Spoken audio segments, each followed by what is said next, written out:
Coba lihat Wahyu pasal 16 ayat 2, kalau iman sesuai yang difirmankannya. Untuk melihat agenda global ini dengan semua isu yang menakut-nakuti bencana alam pandemi. Coba perhatikan.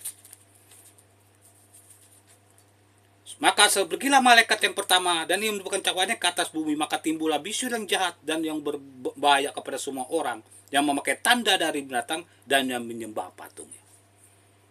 Artinya bisu dan penyakit menular ayat 9-nya itu bila mana undang-undang hari Minggu disahkan. Tadi kita tahu tanda binatang, tanda kekuasaan binatang itu bisa mengampuni dosa, merubah hukum dari waktu.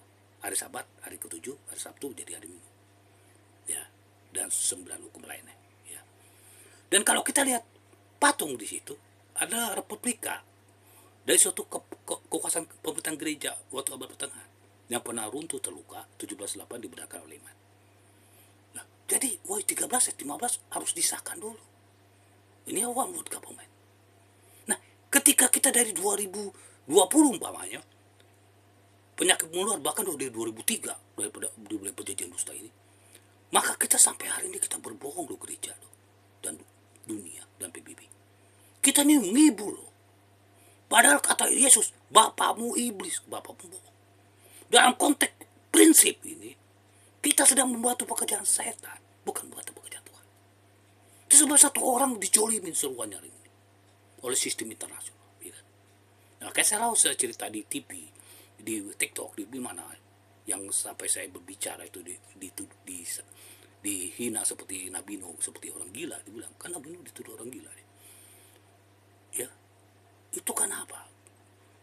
Karena Wahyu 18 hari ini digenapi dengan Wahyu 16 ayat 13 dan 16 pasal 3 pihak mengepung seruan nyaring menerangi bumi. Kita tahu tadi bagaimana setelah generasi Nuh mereka menentang firman Tuhan, bersatu melawan.